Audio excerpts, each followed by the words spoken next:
Hello, Everyday Daniels family. We just want to take a minute to thank you for watching the vlog. Please subscribe if you haven't already. Today is the celebration of Dr. King's birthday. What a great man, what a great era, what a persevering era he came through. And often today we focus on his dream. Though it is a dream still yet unrealized, it is a dream that had evolved during the course of his life. And too often we take a few tidbits without really looking at his life and what was important to him. Towards the end of his life, particularly late 60s, 66, 67, and ultimately 68, he had become a great dissenter. And he made a point in one of his speeches to reference that dissent is not disloyalty towards your government or towards anyone else. And if he were alive today, I think that's one thing he would say, that he dreams that dissent is welcome in a country like ours, and that you can defect without being labeled anti-American and things of that nature. If you look at his speech on the war against Vietnam, you will see exactly what we mean, and we definitely encourage you to Google that. He was one of the earliest to speak out against the military-industrial complex. Another thing Dr. King would speak out against today, and he would dream, is that somehow our country would maintain our individuality amongst our citizens.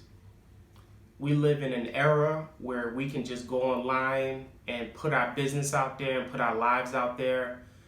And because individuals have the ability to comment, to like, or even dislike what we do, it's caused us to become more uniform with each other as opposed to having opposing viewpoints and individuality. And often we're bunched this category and that category. Dr. King would strongly oppose that. Many people don't know that Dr. King was actually disinvited to the White House. Obviously, by this time, he had already won the Nobel Peace Prize, and yet the White House in this country felt the need to disinvite him. That's how serious he was about having an individual viewpoint and not being concerned about popularity, but being concerned about righteousness and justice. And the last thing that I think Dr. King would dream about with our generation is just having a basic human decency towards each other.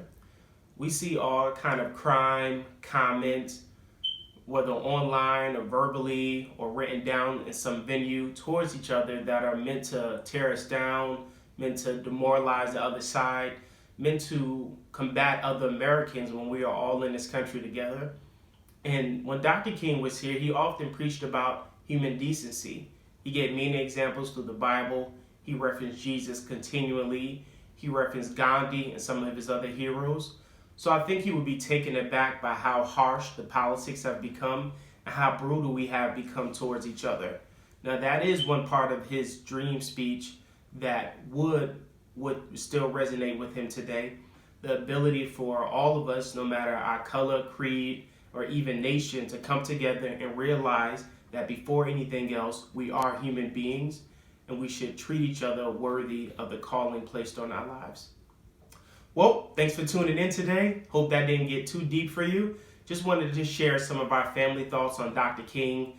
Obviously, we looked into a lot. I've listened to like 1 million of his speeches.